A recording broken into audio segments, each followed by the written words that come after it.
여러분 안녕하세요. 이성애 교수입니다. 훈민복음 세상을 깨우는 말씀을 통해 우리가 마주하는 모든 상황들을 지혜롭게 헤쳐가는 풍성한 지식과 지혜를 얻어가는 시간이 되길 소망합니다. 그 일을 위해서 오늘 귀한 분들이 패널로 참석해 주셨습니다. 모두 반갑습니다. 반갑습니다. 정말 욥기서를 볼 때 정말 욥의 탄식을 보고 욥이 지난 시간에는 지난 세월이 다시 오기를 원한다라는 것도 했고, 그리고 그런데 이제는 너무나도 고통 가운데 있습니다라는 것을 같이 살펴보았어요. 그래서 현재 알 수 없는 고통으로 지난 세월이 그리울 때 어떻게 해야 할까라고 할 때 첫 번째로는 지난 날들에 대한 하나님께서 함께 하신 것들을 기억하자라고 했어요. 하나님과 함께한 지난 세월을 기억할 때 하나님으로부터 온 선하고 좋고 귀하고 기뻤던 날들, 그리고 하나님의 돌보심과 축복을 묵상함이 지금만이 아니라 미래의 회복을 소망하면서 현재의 고통을 감당할 수 있도록 돕기 때문이죠.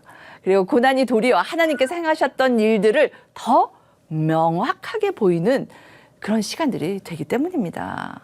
그리고 두 번째로는 지난 시간들에 하나님께 감사하자라고 같이 얘기를 했었어요. 우리의 삶 속에 어려움이 오면 하나님께 주시는 복과 그 은혜를 깨닫지 못할 때가 참 많아요.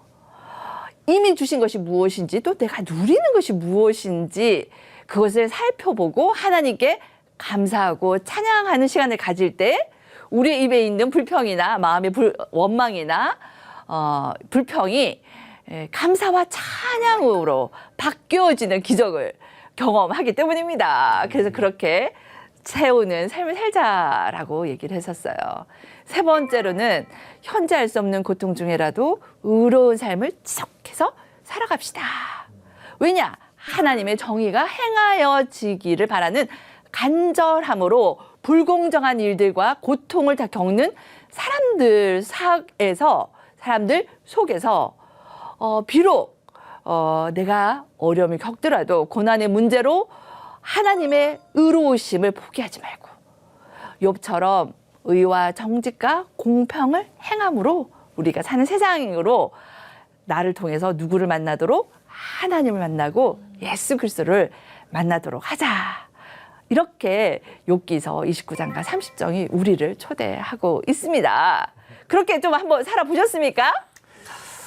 네, 애썼음이 나타납니다. 우리가 모든 것을 다 잘하지는 못하지만 한 걸음 한 걸음 우리가 나아가는 것이죠. 그럴 때 위로가 되는 말씀을 우리가 지난 시간에 함께 살펴보았습니다. 그 말씀을 오늘도 한 번 더 김성경님께서 읽어봐 주시면 좋겠습니다. 로마서 8장 35절에서 39절 말씀이에요. 누가 우리를 그리스도의 사랑에서 끊으리요? 환난이나 곤고나 박해나 기근이나 적신이나 위험이나 칼이랴. 기록된 바 우리가 종일 주를 위하여 죽음을 당하게 되며 도살당할 양같이 여김을 받았나이다 함과 같으니라. 그러나 이 모든 일에 우리를 사랑하시는 이로 말미암아 우리가 넉넉히 이기느니라. 아멘. 내가 확신하노니 사망이나 생명이나 천사들이나 권세자들이나 현재일이나 장래일이나 능력이나 높음이나 깊음이나 다른 어떤 피조물이라도 우리를 우리 주 그리스도 예수 안에 있는 하나님의 사랑에서 끊을 수 없으리라. 아멘. 그렇습니다. 정말 우리가 감당할 수 있어서가 아니에요. 그죠? 우리를 사랑하시는 이로 말미암아 우리가 어떻게 이겨요? 겨우가 아니라 넉넉히 이기느니라. 네, 믿음의 눈으로 그렇게 살아가라고 하세요. 그리고 그 어떤 것도 현재이나 장래인이나 어려움이든 힘듦이든 빈 통장 잔고이든 네, 사람의 관계의 어려움이든 자식의 문제이든 남편의 문제이든 교회 안에서 섬김을 일어난 갈등이든 이 모든 것이 우리를 주 예수 그리스도의 사랑에서 어떻게 할 수 없다? 끊을 수 없다. 이것으로 우리가 살아내자라고 지난 시간에 같이 보았습니다. 욥이 고통 가운데 있지만 그래도 이런 고백을 지난날에 회상을 하고 이제는 고통 가운데 있고 탄식을 하지만 그것 통해서 우리에게는 이 로마서 말씀이 힘이 됩니다. 그런데 말입니다. 하나 질문이 요참해서 나가야 될 것 같습니다. 어떤 질문이냐면 여러분 억울한 일을 겪을 때 있잖아요. 욥처럼 내가 잘못한 게 아닌데 막 사람들이 죄 때문이야 그러고 그리고 또 우리가 좀 힘든 시기를 보낼 때에 그것은 하나님께 순종 안 해서 그렇다. 하나님 원하시는 길을 가지 않기 때문이다. 너가 생각할 때는 어렵다 하지만 그렇지 않은 것이야. 자녀 키울 때 그 방법으로 하는 게 아니었는데 그렇게 했기 때문에 지금 그 자녀가 이렇게 된 것이야. 그럴 때 여러분 어떻게 하셨을까요? 궁금해요. 이 성경적인 정답은 로마서 8장 35절에서 39절인데 네. 그런데 이제 실상은 이게 그렇죠. 확 이렇게 올라오잖아요. 예, 오, 네. 정직의 영이 임하셔서 말씀해 주시길 바랍니다. 그래서 때로는 이게 정말 로마서 8장 말씀이 정답이지만 네. 때로는 정말 억울한 일을 당했을 때 나도 모르게 또 진짜 막 아니다 항변하기도 하고 네.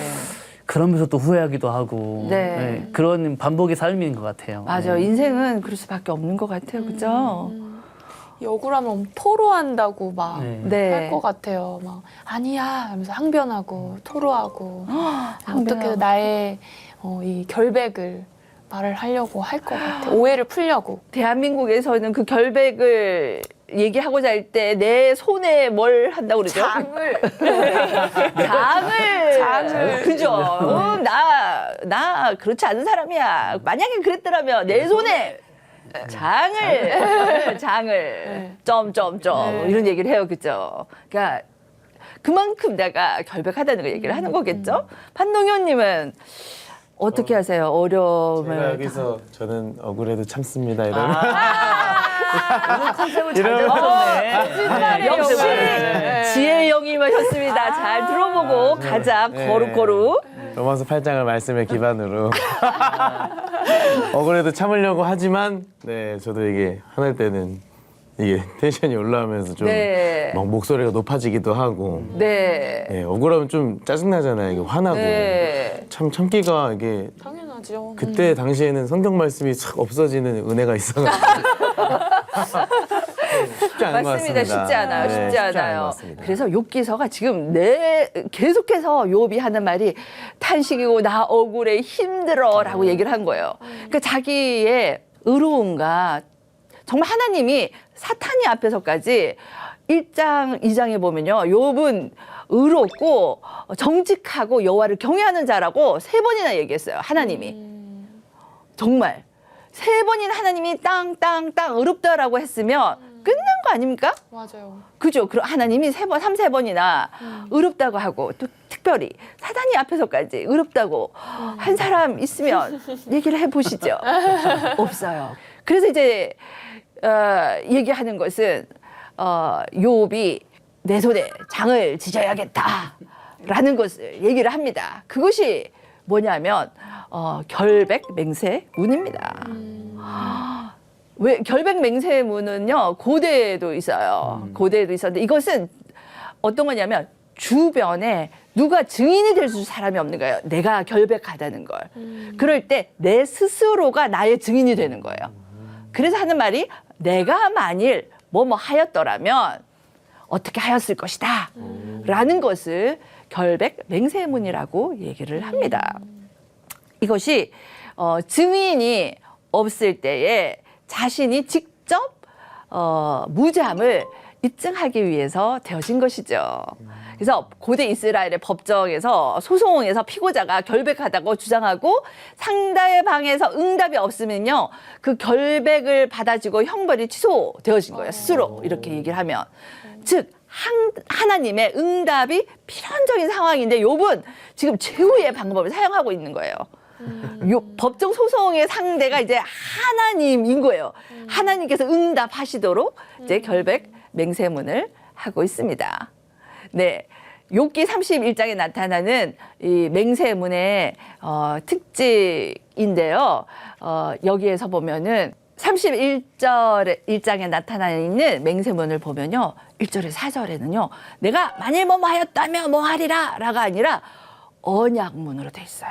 말하자면 내가 하나님께 내가 언약하기로 언약을 정말 생명 내놓고 하는 거거든요. 그리고 내가 정말 의롭다라는 것을 얘기를 하는 겁니다. 욥이 의로운 자로서 살아왔음을 가장 먼저 나타내고 있습니다. 그리고 내면적인 순전함도 지켜왔음을 얘기를 하고 있어요. 그래서 눈으로서도 죄를 안 짓겠다라는 얘기를 하고 있습니다. 그리고 내적인 순전함도 지키고 외적으로도 범죄할 함도 없다라는 것을 얘기를 하고 있어요.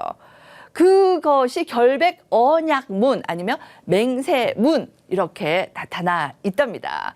몇 개의 맹세문을 욥이 얘기했냐면요. 여기 보이시죠?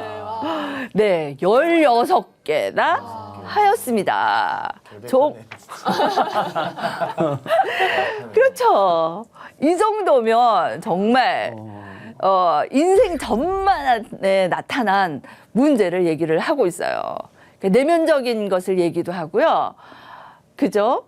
그 다음에 물질적인 것도 얘기를 하고 있습니다. 그리고 가난한 사람들에게 내가 만일 의복이 없는 사람에게 어떻게 하였더라면 종이나 가난한 자나 나그네나 원수 사회적으로도 내가 의롭게 행하였다라는 것을 얘기를 하고 있습니다. 그래서 16개나 될 정도로 욥이 억울했던 거예요. 그리고 나는 정말 결백합니다. 죄 때문이 아닙니다. 라는 것을 얘기를 하고 있어요. 여기에서 우리 몇 가지만 우리가 한번 살펴볼까 해요. 특히 여기에서 3가지로 욥은 큰 틀에서 얘기를 하고 있어요. 개인적인 삶에서 나는 거룩하게 살았다라고 얘기를 하고 있어요. 특별히 거룩하게 삶에 대해서 얘기하고 그다음 이웃에 대해서 의롭게 살았다. 그리고 하나님께는 내가 경건하게 살았다라고 얘기해요. 그중에서 이웃에게 욥이 정말 짓지 않은 죄의 목록이 무엇인지 개인적인 삶에서 거룩하게 살기 위해서 어떻게 했는지 한번 살펴볼까요? 첫 번째는 정욕에 있어서 거룩한 삶을 살았다라고 얘기합니다. 우리 주연님께서 1절에서 4절을 한번 읽어봐 주시겠습니까? 네.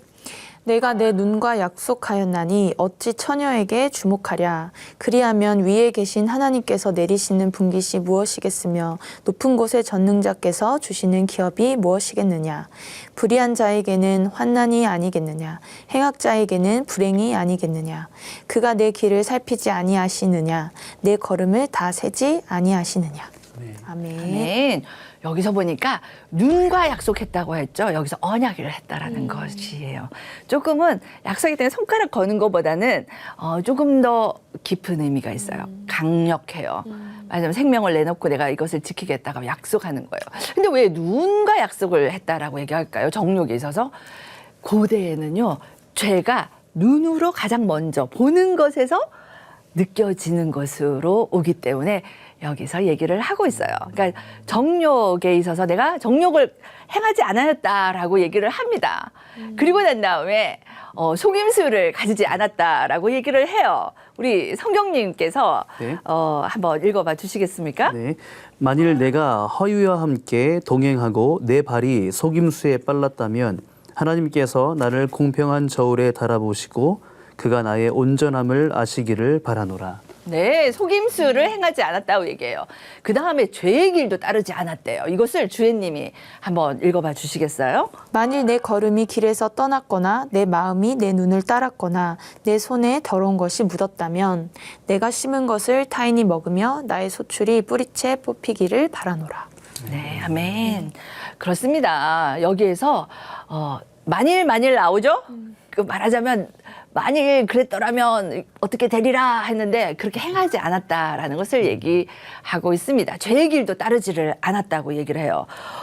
그렇게 했다면 또 어떤 것을 행하지 않았냐면요. 간음을 행하지 않았다라고 얘기해요. 거룩을 지키기 위해서. 이것을 동현님께서 읽어봐 주시겠어요? 만일 내 마음이 여인에게 유혹되어 이웃의 문을 엿보아 문에서 숨어 기다렸다면 내 아내가 타인의 맷돌을 돌리며 타인과 더불어 동침하기를 바라노라.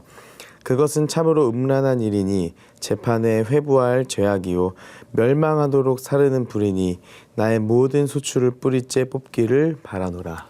아멘. 여기에서도요, 이게 욥이 얘기하는 거예요. 난 간음도 행하지 않았다. 여기서 만일 내 마음이 여인에게 유혹되었다. 이것은 모든 여인이 아니에요. 여기서 보면은 부인이에요. 다른 사람의 아내에 대한 마음이 있었다라면 하는데 그렇지 않았다. 말하자면 욥은 거룩함을 지켜갔음을 얘기를 하고 있어요. 그래서 한번 요약을 해보면요. 욥의 삶에 있어서 개인적인 삶에서 거룩하게 살기 위해서 정욕을 행하지 아니하였고 속임수와 제기를 따르는 것과 그리고 간음을 행하지 아니하였다. 만일 그렇게 했다면 어떻게 되었으리라. 내가 죽을 놈이야 라고 얘기를 하는 거죠. 그것을 스스로가 지금 증언을 하고 있는 것입니다. 자신 스스로 그렇다면 그러면 여러분 욥기 여기 31장에서 이제는 이웃에 대해서는 욥이 의롭게 살았다고 스스로를 증언하는데 어떻게 했는지 우리가 한번 살펴볼까요? 말씀이 나와 있기 때문에 말씀 자체를 보면 될 것 같아요. 첫 번째는 종을 학대하지 않았음을 얘기해요. 우리 성경님께서 읽어봐 주시겠습니까? 만일 남종이나 여종이 나와 더불어 쟁론할 때에 내가 그의 권리를 저버렸다면 하나님이 일어나실 때에 내가 어떻게 하겠느냐? 하나님이 심판하실 때에 내가 무엇이라 대답하겠느냐? 나를 태속에 만드신 이가 그도 만들지 아니하셨느냐? 우리를 뱃속에 지으신 이가 한 분이 아니하시냐? 아멘. 욥은 분명하게 알았어요, 하나님을. 그리고 본인도 하나님의 형상으로 창조된 사람인 것을 알고 자신이 하나님 형상으로 만들어진 귀한 자라면 남종이든 여종이든 어떻게 해요? 하나님께서 만드셨다는 거예요. 그래서 우리가 지난날에 욥이 사람들에게 선대할 때 고아와 가부를 돌아본 것처럼 욥은 의롭게 행하는 데에 종을 학대하지 않았음을, 그를 선대했음을 하나님 앞에서 하나님의 창조된 사람인 것을 인정하는 삶을 살았습니다. 욥은 이렇게 나는 결백합니다라고 얘기를 했어요. 그러면 두 번째로는 이웃에 대해서 약자를 내버려 두지 않았어요. 학대하지 않는 것만이 아니라 약한 사람을 내버려 두지 않았다라고 얘기를 하고 있어요. 이것을 우리 주인님이 욥이 어떻게 살았는지 한번 읽어봐 주시겠습니까? 내가 언제 가난한 자의 소원을 막았거나 과부의 눈으로 하여금 실망하게 하였던가? 나만 혼자 내 떡덩이를 먹고 고아에게 그 조각을 먹이지 아니하였던가? 실상은 내가 젊었을 때부터 고아 기르기를 그의 아비처럼 하였으며 내가 어렸을 때부터 과부를 인도하였노라. 아멘. 아, 정말 약자를 버려두지 않은 것을 통해서 욥이 한 나 이렇게 행하지 않았어요. 결백 맹세문이 오늘 이 함께한 우리 패널들과 우리 모든 사람들에게 저에게도 이런 삶을 살아야겠다는 도전으로 와닿았으면 참 좋겠습니다. 그 다음에 욥은 어떻게 했냐면 가난한 자를 돌아보았다라는 것입니다. 우리 동현님께서 욥이 어떤 삶을 살았는지 증인이 되셔서 읽어봐 주세요. 만일 내가 사람이 의복이 없어 죽어가는 것이나 가난한 자가 덮을 것이 없는 것을 못 본 채 했다면 만일 나의 양털로 그의 몸을 따뜻하게 입혀서 그의 허리가 나를 위하여 복을 빌게 하지 아니하였다면. 아멘. 여기 보니까 좀 전에 얘기한 자처럼 가난한 자를 돌봤던 욥이 자신의 모습을 얘기하면서 나 그렇게 했습니다라는 결백 맹세문을 하였습니다. 그리고 또 이웃에 대해서 마지막으로 약자를 그냥 돌본 것만이 아니라 학대하지 않았다고 얘기를 해요. 그 부분을 우리 성경님께서 21절에서 23절까지 한번 읽어봐 주시겠습니까? 만일 나를 도와주는 자가 성문에 있음을 보고 내가 주먹을 들어 고아를 향해 휘둘렀다면 내 팔이 어깨뼈에서 떨어지고 내 팔뼈가 그 자리에서 부스러지기를 바라노라. 나는 하나님의 재앙을 심히 두려워하고 그의 위엄으로 말미암아 그런 일을 할 수 없느니라.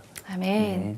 그렇습니다. 고아를 약자들을 학대하지 않았음을 얘기를 하고 있습니다. 그래서 우리가 살펴본 욥이 결백하다고 한 것에 있어서는 이웃에 대해서는 의롭게 살았다라고 얘기를 해요. 개인의 삶에서 거룩을 지키고 이웃을 향해서 의롭게 살았다며 남은 한 분이 계십니다.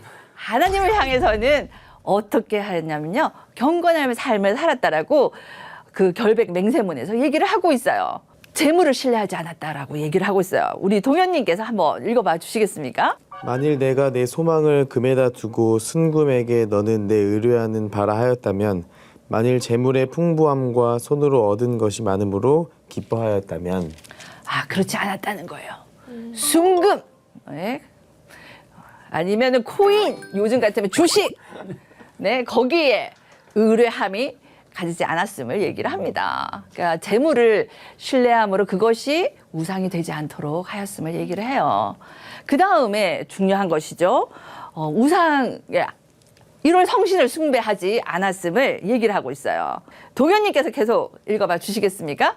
만일 해가 빛남과 달이 밝게 뜬 것을 보고 내 마음이 슬며시 유혹되어 내 손에 입맞추었다면 그것도 재판에 회부할 죄악이니 내가 그리하였으면 위에 계신 하나님을 속이는 것이리라. 아멘. 그렇습니다. 해, 달, 별 그것을 섬기지 않았다라고 얘기를 합니다. 이렇게 하나님을 향하여서 우상 숭배, 하나님이 아닌 다른 것을 우상 숭배하지 않았다라는 것을 얘기를 하죠. 그리고 계속해서 여기 보면요. 원수의 재난을 기뻐하지 않았다고 얘기해요. 이것은 하나님에 관한 것이 아닌데? 라는 생각이 드시죠? 그 다음에 손님 접대거를 거부하는 것을 하지 않았다고 얘기를 해요. 이것은 이웃에 관한 거 아닐까요? 그런 생각이 드시죠? 이것은요, 성경에 나와요. 하나님 사랑하는 자는 어떻게 해요? 이웃 사랑도 하는 것입니다. 그래서 이웃에게 함부로 하는 것, 그것 또한 하나님을 경외치 않는 모습입니다. 그리고 다섯 번째는 죄를 숨기지 않았다라고 얘기를 해요. 이것이 하나님 앞에서 경건하게 사는 모습입니다. 이것을 우리 성경님께서 한번 읽어봐 주시겠습니까? 33절과 34절입니다. 내가 언제 다른 사람처럼 내 악행을 숨긴 일이 있거나 나의 죄악을 나의 품에 감추었으며 내가 언제 큰 무리와 여러 종족의 수모가 두려워서 대문 밖으로 나가지 못하고 잠잠하였던가. 네, 죄를 숨기지 맙시다. 하나님은 이 모든 것을 알고 계시는 분이시죠. 욥이 결박했던 것처럼 우리도 그런 삶을 살았으면 좋겠습니다. 그래서 마지막으로 욥이 항변을 해요. 하나님을 향하여 나 무죄합니다 라는 것을 항변을 하고 있는 부분을 우리 주인님께서 한번 읽어봐 주시겠습니까? 35절에서 40절입니다. 누구든지 나의 변명을 들어다오. 나의 서명이 여기 있으니 전능자가 내게 대답하시기를 바라노라. 나를 고발하는 자가 있다면 그에게 고소장을 쓰게 하라. 내가 그것을 어깨에 매기도 하고 왕관처럼 머리에 쓰기도 하리라. 내 걸음의 수요를 그에게 알리고 왕족처럼 그를 가까이 하였으리라. 만일 내 밭이 나를 향하여 부르짖고 밭이랑이 함께 울었다면 만일 내가 값을 내지 않고 그 소출을 먹고 그 소유주가 생명을 잃게 하였다면 밀 대신에 가시나무가 나고 보리 대신에 독보리가 나는 것이 마땅하니라 하고 욥의 말이 그치니라. 아멘. 아멘. 여기서 말하니까 누구든지 나의 변명을 들어달라고 얘기하고 있죠. 정말 항변을 하고 있습니다. 그리고 당당하게 이제는 고소장을 쓰게 하라라고 있죠. 전능자가 내게 이제 대답하기를 원한다. 그만큼 이제 나를 전능자께서 무죄함을 얘기를 해주십시오. 라고 얘기를 합니다. 그리고 당당하게 나아가서 나는 죄로 인해서 지금의 고통이 오지 않음을 얘기하겠다라는 결백, 맹세의 문을 항변함으로 끝을 내게 됩니다. 그렇다면 16가지나 되는 결백을 주장하는 욥의 모습을 통해서 우리는 무슨 교훈을 받을 수 있을까요? 그것을 이렇게 한번 정리해봤어요. 하나님께서 인정하신 삶이란, 그러니까 결백하다고 인정하신 삶은 어떤 것일까 했을 때 첫 번째는 개인의 거룩함을 지키는 삶이어야 한다라는 것입니다. 그리고 두 번째는 욥이 공동체를 향하여서 의롭게 살았죠. 그러므로 우리 또한 오늘 공동체를 향하여 의로움을 나타내는 삶을 살도록 합시다. 세 번째, 코람데요 들어보셨습니까? 하나님 앞에서입니다. 하나님 앞에서 경건한 삶을 살도록 하나님은 우리를 초청하십니다. 이렇게 나 개인과 공동체와 하나님 앞에서 우리가 의롭게 살려 하고 그리고 경건히 살고 거룩하며 지키며 살 때에 세상이 우리를 보고 예수 그리스도의 제자인 것을 알게 될 것을 믿습니다. 아멘. 힘들더라도 나 스스로를 향하여 그리고 이웃을 향하여 우리가 주님을 향하여 말씀하신 대로 걸어가는 걸음을 멈추지 않는 저 여러분이 되시길 바랍니다. 네, 그럼 오늘은 여기에서 강의를 마치고 다음 시간에 하나님께서 어떻게 무엇으로 욥기서를 통해서 얘기하실지 기대함으로 만나볼까요? 네, 오늘 수고 많으셨습니다. 감사합니다. 감사합니다. 고맙습니다.